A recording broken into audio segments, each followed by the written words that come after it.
We're coming in hot to give you our hot takes on all the latest mental health news. From headlines and memes to developments and breakthroughs. We go into this show blind with the hopes of learning something new.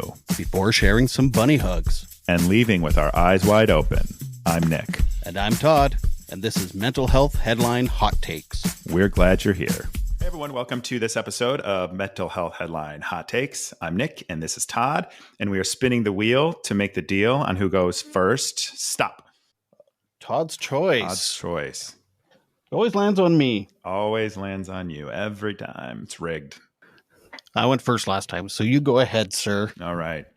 So my article today, this is a pretty dense article, and I've done what I think is a good job to break it down, but I highly recommend you read this article. It's linked to CNN, but it's on News Hub, which is there are 6 subtypes of depression study finds, and here's why this matters. So this is interesting to me because I've always kind of felt like there's this idea that depression is a one size fits all take. And I've never really felt that way because I think there's like situational depression, which I think a lot of people would agree upon. And then there's, I guess regular depression or other depression that just kind of lingers there and is always there. And like physiological, that's a better way to put it. Physiological depression. But identifying these 6 types and reading through this article, I mean, it's dense. It's really dense. It's very much into what's happening in the brain regions and stuff. But I thought I could try and simplify it for everyone and see if it resonates because this is the first study of this kind that has identified these various subsets of depression. And of course, they're recommending more studies. And there isn't really a way to identify what is going on in a wide range of people's brains to really link which type of depression you have. We don't have tests for that yet. So I think there's a lot more work that needs to be done, but it's interesting. There's 6 types. So there's the first type is characterized by, and these are not in any order of importance or anything like that, but the first one was characterized by hyperactivity in cognitive regions, which is what's giving people anxiety symptoms, negative bias symptoms, threat dysregulation, and other types of, really, really kind of like mismanaging an actual situation, in your mind, which is interesting, right? Because you've got hyperactivity, you're like overthinking these things. And when there are negative biases and stuff like that, you can see how that would amplify such angst or anxiety. So I read this article just by chance, and that first one sounds so much like ADHD and like the symptoms I have with ADHD. I was like, I totally relate with this one. See, that's interesting because I classified this as more anxiety, and there was another one that I classified as ADHD. So that's interesting. Okay. Because this one to me, it's like, because there's different kinds of ADHD too, I guess. Of course there is.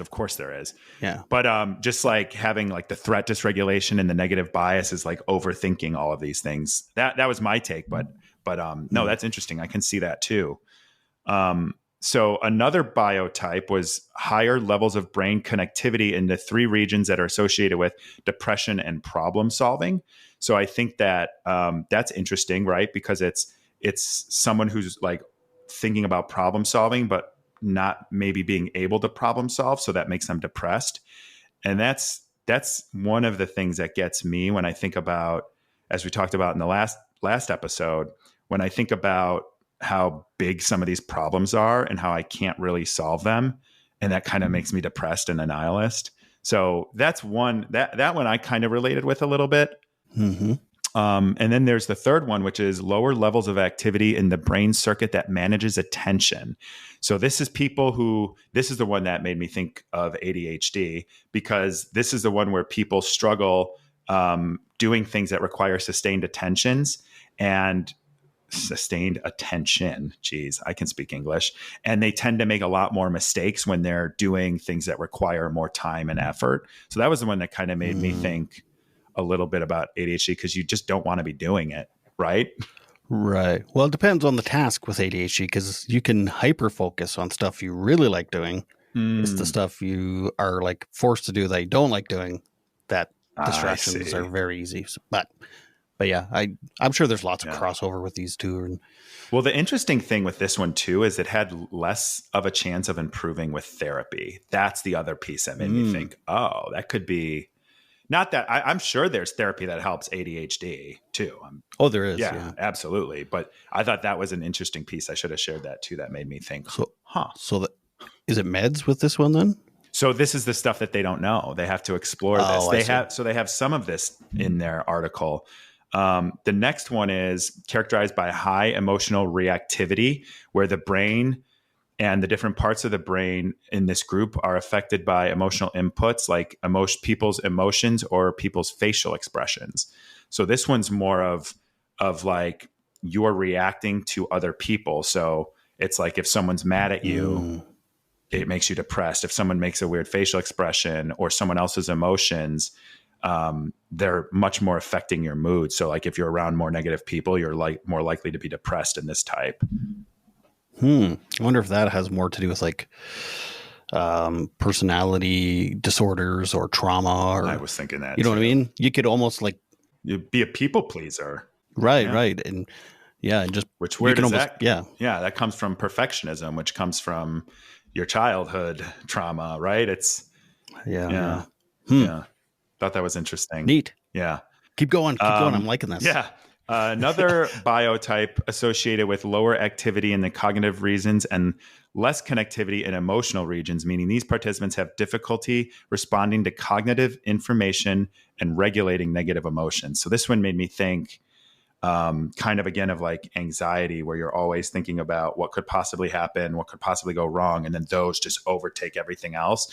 This one is also super relatable to me when I was younger, because I had so many, every emotion I had was negative when I was probably a teen and in my 20s. Like it was all like nothing good ever happened. It was, I would probably be able to find, I would just be depressed on Christmas morning kind of things as a younger person. So yeah, I don't know. I thought that one was interesting. Was that from trauma or DNA or a little both? Nature or nurture? Wow! Oh my God! Now we're dive deeping. Yeah, it's probably all of it. Yeah. I didn't have. My parents again, they did the best they could, but like looking back, like I took on a lot alone as a kid. Mm-hmm. So that's when you're a kid and you're trying to like take on all this stuff I put on myself mostly, but just wasn't getting elsewhere. So it is kind of like becomes very negative because you have even less power as a kid to do anything. You know what I mean? Mm-hmm. Mm-hmm. So it's like this weird learned behavior that you can't shake. Exactly. Now, the interesting thing is these last two that we've talked about, they didn't respond to medications or therapy, which means we need to like explore newer treatments for that, because current treatments aren't working at all or aren't really working for those two, which is the other people's emotions or vitamin D. There you go. Exercise and vitamin D. Yeah. And then the last one didn't differ from the brain scans of people without depression. And this one could be an underlying depression that hasn't really been entirely understood. Because if you have the exact same brain as a non-depressed person, there's something kind of underneath that needs to be explored as to why one person with those brain scans in the same regions don't have depression as another person. So there needs to be other things going on there. And that makes me think again, like, oh, maybe there's a nature versus nurture thing there, that your brain's identical, but maybe there's something else. But then what does that even mean? So I think this, the output from this study is that this is the first of its kind. There's a lot more studying that needs to be done. And then on top of that, there also needs to be a lot more research into treatment options for people that are experiencing different kinds. But before we even do that, you've got to figure out how to test these and diagnose which type of depression, if they continue to study it and realize that this is actually useful, empirically true, that there's 6 different types. I say just cheer up. Yeah. Have you tried chin up, exercising? Buddy. Have you tried? Yeah. That stuff does help, but it does. Like, It 100% does. But people that say it don't understand.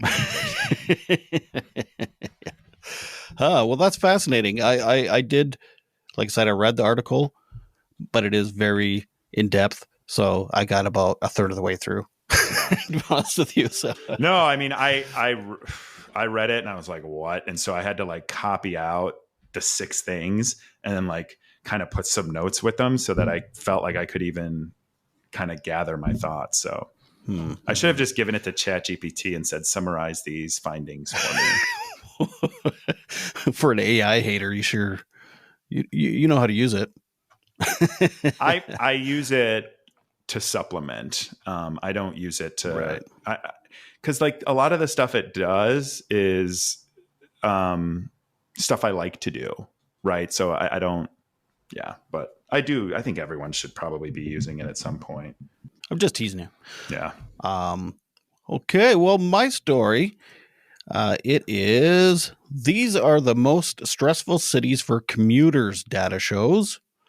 So this is from Jim Gorzalani with Forbes magazine. So there's a whole thing before they get into the cities about how mental health and stress and how commuting can be a huge stress contribute. What am I trying to say?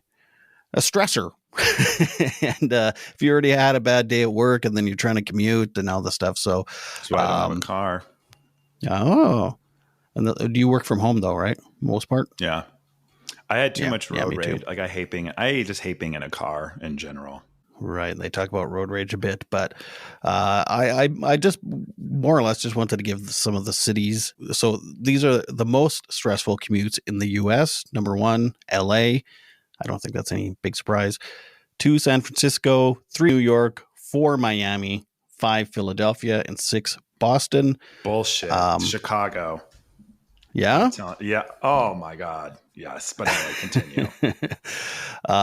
This was a study out of a university in Montreal, actually. But this is the worst cities outside the U.S. for commuters.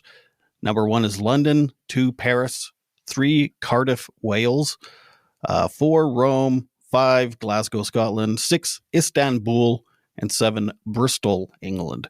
So, yeah, if you live in any of those cities, work from home if you can. And then they have a list of the least stressful cities in the world. Well, they don't have the least stressful ones in the U.S. They just have the least stressful ones outside the U.S. But anyway, number 1 is Stockholm, Sweden. 2, Berlin. 3, Toronto, which surprises me. I've been to Toronto, and it's like, okay, if you say so. Next is Montreal, Canada. Sydney, Australia. Brussels, Leeds, England. Edinburgh, Scotland. Manchester, England. And Dublin, Ireland. So those are the least stressful cities outside the U.S. So, but you know what? I grew up in a very small town. I'm moving. Well, I don't know if you can see in the background, but my studio's a mess because we're in the middle of moving. The city I'm moving to, it's like a small city. It's easy to get around. I still hate commuting. It doesn't matter how small or easy it is to get around. I'm like you. I know, it's brutal. Go, move. Where, it took me 10 minutes to get home today. Oh my God, But it's funny. I think that's what road rage is like you just want to go from. Teleportation would be my superpower. I always say like it would be teleportation so I don't have to commute. I want to get to my safe space now. And yeah. Some people like commuting. My sister loved it. She like going from her small town to her city, but she was a young mother, had kids and stuff. This was a peaceful time for her. It was. Huh. That's exactly. She would decompress and just chill out, listen to some tunes. Once she was on the highway, but in the city, not so much. But yeah, so yeah, that's my little fluffy story for the week.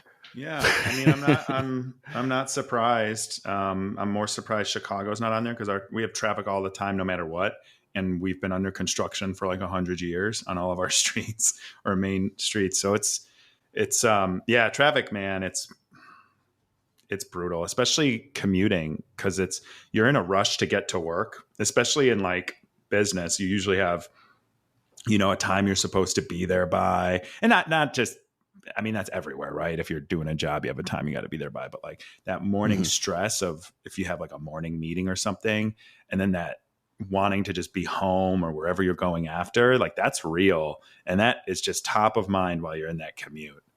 And like I said, I've been into Toronto, and I know people from Toronto that said there was days it would take up to 2 hours to commute because you'd have to catch a train, then you'd have to like transfer and get onto a bus and then transfer from that to a different whatever, I mean, that's if you don't have a car and you're going into the city. But and even like Calgary, Alberta, it's over 1 million people in that city. I've heard the same thing, an hour and a half just within the city. So I'm pretty lucky to work from home.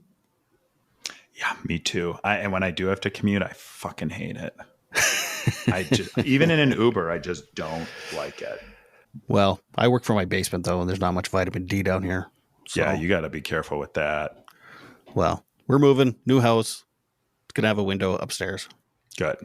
Yeah. Makes a difference. Does make a difference. Well, I hope you liked that episode. Be sure to follow us and like us and ask us any questions or feedbacks or concerns.